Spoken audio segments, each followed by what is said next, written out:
नहीं किया, आप अचानक आ गए, इसका मतलब क्या है?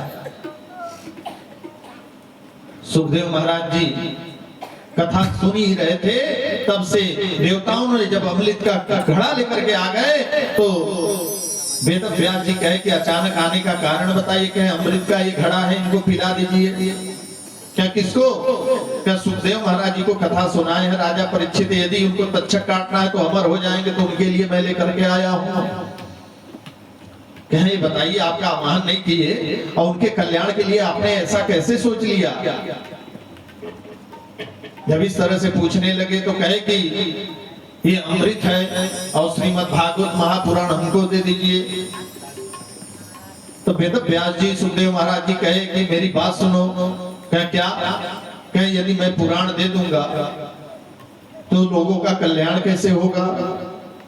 और तुम्हारे ये घड़ा में अमृत कितना भरा हुआ है कि सब देवता पाते भी हैं, बच भी गया है, तो आप लोग पीते नहीं, सुनते हैं। इसका मतलब आप अपना लेकर के जाइए, अमृत का घड़ा हमको नहीं चाहिए।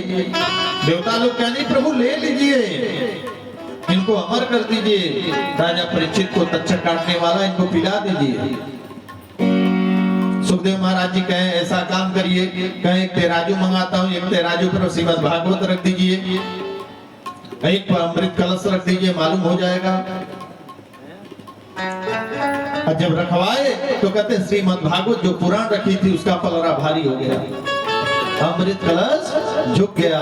तुरंत सुखदेव महाराज जी कहले कि भागो। इसलिए श्रीमद् भागवत कथा सुनने के लिए क्या कहते हैं, देवलोक में देवता भी तरसते हैं कि हमको भी ये कथा मिले। उसी प्रकार से भगवान कहते हैं कि सुखदेव महाराज जी को वेद व्यास जी कथा सुनाए, और वही कथा सुखदेव महाराज जी किसको सुना रहे हैं? राजा परीक्षित को सुना रहे हैं। किस लिए सुना रहे हैं? क्योंकि तक्षक उनको काटना था।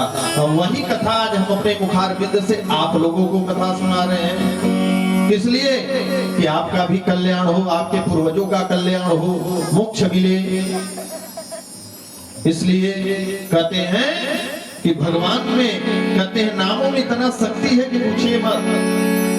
यदि हम नाम लेते हैं, कीर्तन करते हैं, तो कहते कई जन्मों का पाप कहते हैं भस्म हो जाता है। इसलिए आइए मैं भगवान के नामों